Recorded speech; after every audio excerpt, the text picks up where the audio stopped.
Here's what I have today. I got an extra feeder that I'm gonna get set up on another food plot. I have the dinner bell that goes on it. I got the corn, just a little bit of everything back here. T-post under there, T-post puller, driver. Of course, I got my traction boards. I've used those quite a bit. And I got a lot of gear in here. Rifle. I got the handheld helion. I have batteries, ammo, SD cards, chest harness, all my batteries, a few coyote calls in case I get bored later. And then it's actually good to bring a laptop and a external hard drive out here. That way you can check your SD cards when you get to your cameras, and then you can just put them back in. There I got a nice camera over there, and I have all my battery boxes and a few extra cameras that I'm gonna try and get out. So it's a lot of gear. I think the best thing to do is try to stay organized with it, depending on your vehicle, but that's kind of a rundown of the gear I have today, and then you'll see me using it throughout the video in different locations.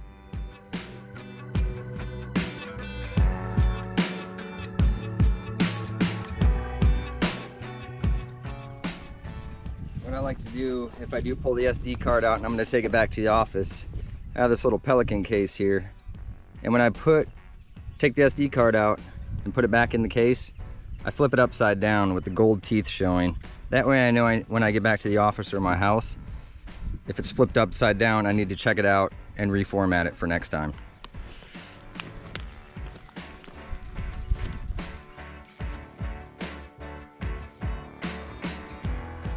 Okay, so I have the old battery box off the camera that's been out here approximately 30 days.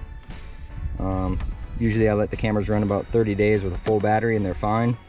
And then I come out and do maintenance. So old battery, new battery, multimeter.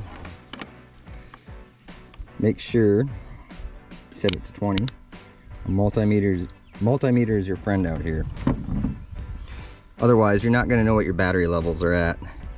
So on this one, we are running 12.17. All right, remember that's been out here about 30 days. New one, make sure it's good. We are at 12.75. So that's the difference right there from being on 30 days and a fresh battery. Remember, don't forget a multimeter. Otherwise, you have no way of knowing what your voltage is at. All right, so far at this site, I've switched out SD cards and tested batteries and switched them out if they needed to be. Now I'll normally leave the cameras off until I'm done with the whole site, and then turn them on right before I leave. So I'll fill the feeder, check it, and then turn the cameras on. So this is a pretty standard setup of our cameras right here. One will record video in 4K, and then we have our ICE camera, and that one sends us text photos or photos through the Jager Pro app right to your phone. And battery hangers, battery boxes hang right off it. And then we got our Jager Pro T-post. These things are pretty awesome. They lock down tight. I mean, if a bird lands on them, they will not move. You crank them down, they're good to go. That's our standard sight right there for cameras. All right, so next, feeder needs to be replenished, so I'm gonna throw about 100 pounds of corn in there, and that'll give me, a few weeks to a month, depending on what I have my timer set at. And I usually do one 20-second spin right around dark, so that's kind of how I do it.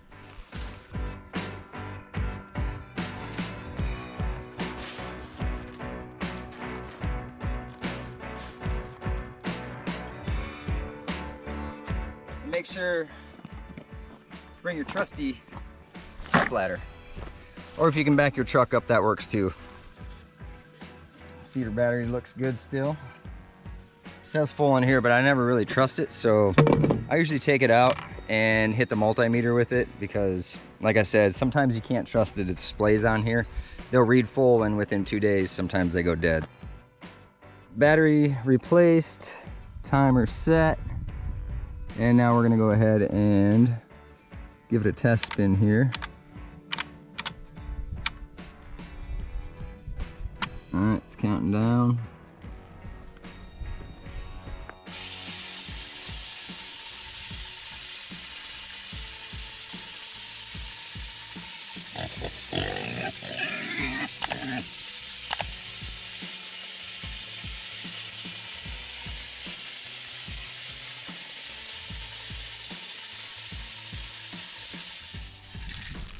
All right, so that was a 20-second spin.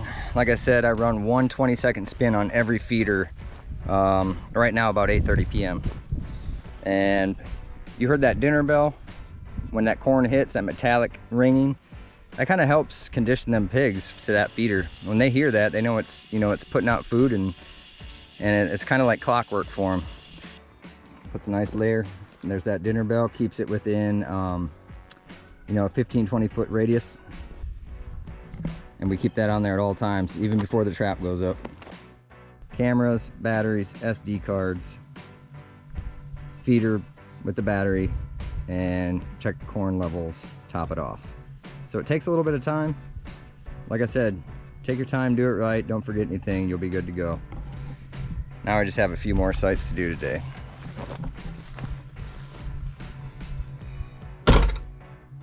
Packing up the trap here at the power line area, and so there it is. I talked earlier about I'm moving this trap. Everything else will stay here. Feeder will continue to stay here, and my camera back here.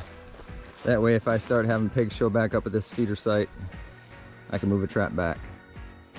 This map depicts the power line site where we packed up the trap earlier. Approximately a mile away sits the Little Mexico bait site on a hilltop with deep valleys surrounding it.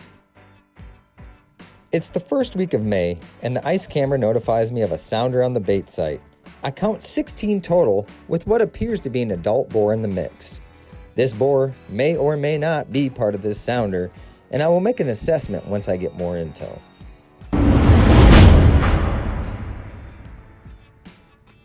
Here's a rundown of the mission statement. It's the month of May with a typical 64-degree nighttime temperature. Our food source is an automatic feeder accompanied by a mine trapping system. My pig count is 15. I'm not counting the larger, more mature boar, as they can be trap shy.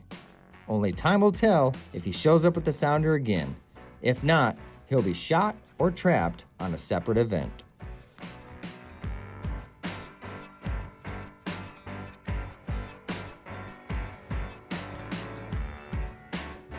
All right, so we are up on the food plot I named Little Mexico. I have the single gate trap. We'll get exact numbers in a little bit once I pull the SD card, and I brought my laptop with so I can check it out today. So we're gonna go ahead and get this trap up now.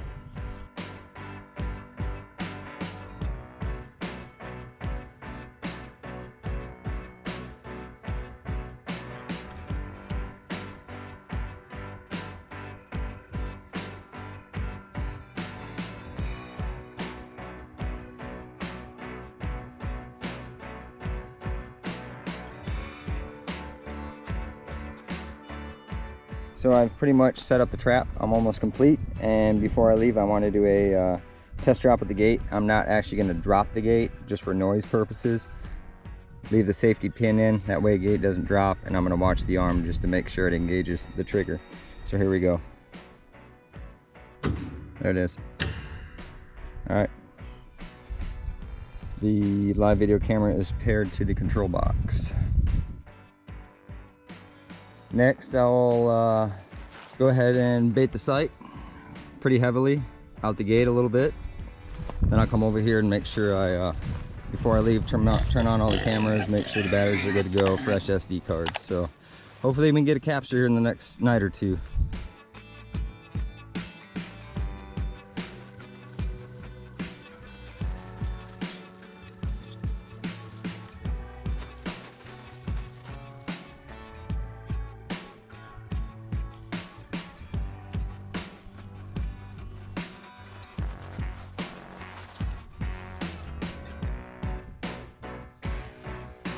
We just finished setting up the trap on Little Mexico. I have a camera right there. That'll do 30 seconds of video with a 30-second timeout when it gets any motion. This is the live stream video from Jager Pro. Good field of view. So we're gonna get up, pack it up, get out of here. I later pulled video footage, and to my surprise, the light-colored sow is not with the rest of the sounder, and the same goes for the larger, mature boar. Patience is key, and I need to wait until all 15 are in the trap. At this point, the boar will be a target at a later date. On a positive note, they look conditioned to the trap enclosure.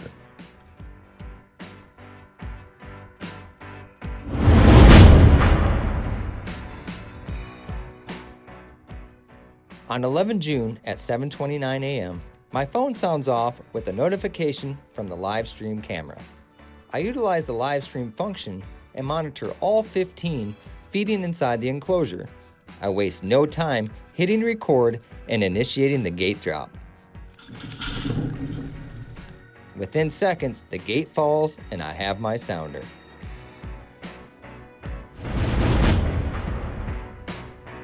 So we are up on Little Mexico. I dropped the gate with 15 pigs in there. We're gonna get them out of the pen, get it cleaned up, and get it reset. There you go, another capture though. Another whole sounder, dead. A couple weeks later, I receive a photo from the trap site. Lo and behold, it's the boar that had disappeared from the sounder. I seized the opportunity and quickly fired up the live stream camera. I send a command for the gate to drop, and once again, I'm off to euthanize the boar and clean up the trap.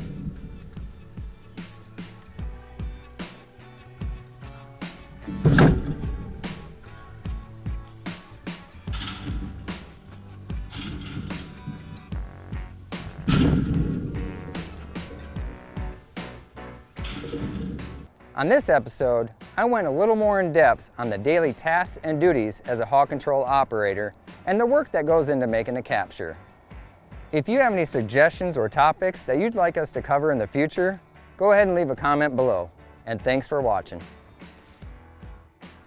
Call or visit us on the web to purchase the latest equipment or learn more about the process and products needed to eliminate feral pig populations on your property. Be sure to visit our YouTube channel to view our entire instructional video series. Once online, keep clicking and like the Jager Pro Hog Control Systems Facebook page. If you have a story idea or just want to leave us a comment or suggestion, feel free to email us at info@jagerpro.com.